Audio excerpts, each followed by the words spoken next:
Thursday, October 2nd edition of the Carolina Weather Video. Meteorologist Matthew East here with you. And I want to start off again with a look at our visibilities this morning. Once again, we do have some fog out there in some spots. Half-mile of visibility in Greensboro, half-mile over in Greenville, and there are some areas across parts of the Charlotte Triangle and Triad viewing areas that have been down around a quarter-mile or so early this morning. Now, yesterday, the fog and the low cloud cover was pretty stubborn across parts of the Piedmont. Now, down around Charlotte, the sun broke out very early in the day, got up to 84 yesterday, 88 in Columbia, 83 degrees the high in Fayetteville and Wilmington. But check out the visible satellite imagery from yesterday.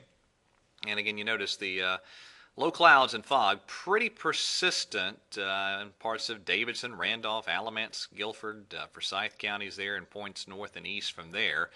And that is the reason you had temperatures held in check just a little bit in that part of the region. Now, these are temperatures at 5:30 this morning, 48 degrees there in Boone, 60 in Raleigh, 61 in Greenville, 67 in Columbia, 64 in Charleston. Now, our next cold front's off to the west of us. That will be the big weather player late tomorrow. And behind that front, a significantly cooler air mass set to arrive. But again, pretty quiet across our neck of the woods here. Clean scan on the radar this morning. Pretty active conditions off to the west, even early this morning. Areas of rain and storms in Illinois and Missouri. Some ongoing flood products out for parts of the Kansas City metro area, and then extending there across parts of northern Missouri. You also have some severe storms ongoing in parts of Nebraska and Kansas there, with activity that's persisting this morning, and then that area of showers and storms even down into parts of Oklahoma, down toward the Red River Valley there, the Texas and Oklahoma border region. Again, that is all associated with this incoming cold front. Now, out ahead of it, fog this morning gives way to a good amount of sunshine. Can't rule out a couple of isolated showers across the region late this afternoon, but I do think the vast majority of us here at the Carolinas stay dry today. And there's your highs. Pretty warm day overall with low to mid 80s on the way. Now, tomorrow, the cold front really knocking on our door. And it looks like by, say, 2, 3 o'clock in the afternoon, the showers and storms crossing the mountains down toward the upstate and the northern foothills. But really, I think for the Interstate 77 corridor and points east, it'll be very late afternoon and into the evening when we have the best chance of these showers and thunderstorms with the cold front. Severe weather potential is very limited. Don't think that's going to be a huge problem, something to be monitored late in the afternoon tomorrow and into the evening, but I don't think it's a huge problem.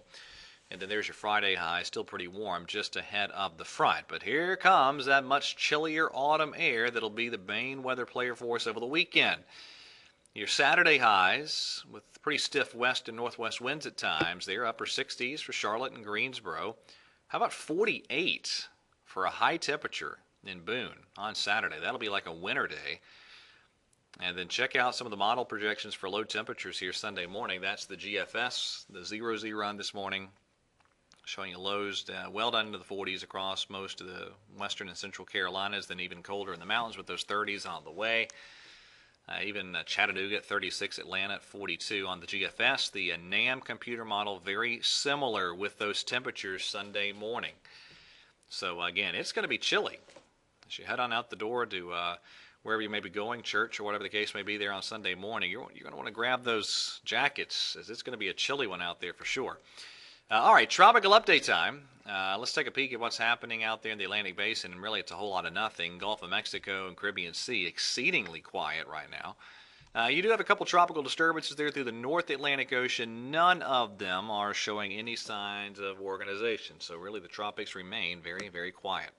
All right, that's it for today's edition of the video. Everybody have a wonderful day, and God bless.